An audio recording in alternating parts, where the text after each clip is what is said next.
और ब्रेक के बाद रायपुर से बड़ी खबर मिल रही है, जहां छत्तीसगढ़ के दौरे पर बीजेपी सांसद मनोज तिवारी और बिलासपुर संभाग को पहुंचेगी बीजेपी की परिवर्तन यात्रा। बिलासपुर की परिवर्तन यात्रा में शिरकत करेंगे। कल राजधानी रायपुर पहुंची थी परिवर्तन यात्रा।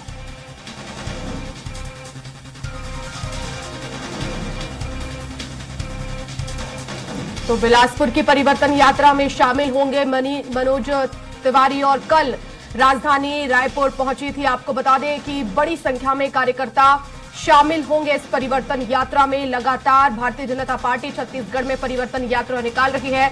बीजेपी सांसद मनोज तिवारी पहुंचेंगे और परिवर्तन यात्रा में शामिल होंगे। यहां से कोशिश कि छत्तीसगढ़ में इस बार परिवर्तन हो और बीजेपी एक बार फिर से सत्ता में काबिज हो।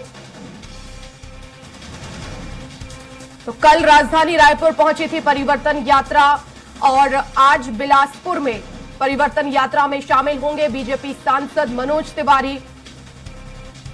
और देखना होगा कि अब इस परिवर्तन यात्रा के बाद छत्तीसगढ़ में कितना परिवर्तन हमें आने वाले समय में दिखेगा। और ज्यादा जानकारी के लिए संवाददाता हेमंत शर्मा हमारे साथ फोन लाइन पर जुड़ गए हैं। हेमंत, बीजेपी सांसद मनोज तिवारी पहुंच रहे हैं, परिवर्तन यात्रा में शामिल होंगे, लेकिन इस परिवर्तन यात्रा से आखिर भारतीय जनता पार्टी को कितनी उम्मीदें हैं आने वाले विधानसभा चुनाव में? देखिए, बीजेपी सांसद रायपुर पहुंच गए हैं और रायपुर पहुंचने के बाद सीधे वो तखतपुर जो बिलासपुर जिला है वो उसके लिए रवाना हो गए हैं। परिवर्तन यात्रा 2 जो तखतपुर, मुंगेली और बिल्हा विधानसभा से होकर आज गुजरेगी। तीनों विधानसभा में मनोज तिवारी शामिल होंगे और रायपुर एयरपोर्ट पर कार्यकर्ताओं ने उनका स्वागत किया। उन्होंने कांग्रेस भी ज्यादा है। तो अगर परिवर्तन यात्रा की बात है तो दंतेवाड़ा से पहले चरण की यात्रा और जसपुर से दूसरे चरण की यात्रा शुरू हुई। लगभग ये समापन की ओर है। 30 सितंबर को बिलासपुर में इसका समापन होगा। प्रधानमंत्री नरेंद्र मोदी आम सभा को उस दिन संबोधित भी करें और कोशिश बीजेपी की यही है कि परिवर्तन यात्रा के जरिए माहौल वो अपने पक्ष में बना सके। हालांकि कितने सफल बीजेपी हुई है वो चुनाव परिणाम के बाद ही पता चलेगा।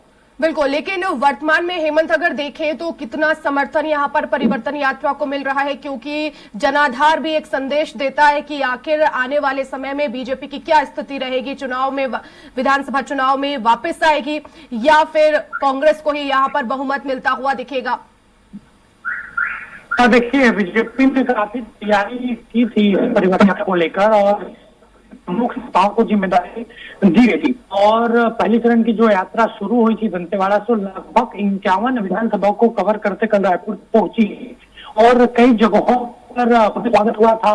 नुक्कड़ सभाएं हुई थी और इससे एक बात खास, कई केंद्रीय मंत्री इस दौरान शामिल हुए और एक नया प्रयोग इस दौरान भी देखने को मिला कि जहां जहां परिवर्तन यात्रा रथ जा रहा था वहां बुलडोजर से बकायदा स्वागत किया जा रहा था। मतलब तो ये अंदाजा लगाया जा सकता है कि बीजेपी किस रणनीति के तहत यहाँ पर काम कर रही है। बिल्कुल, बहुत शुक्रिया हेमंत तमाम जानकारी के लिए।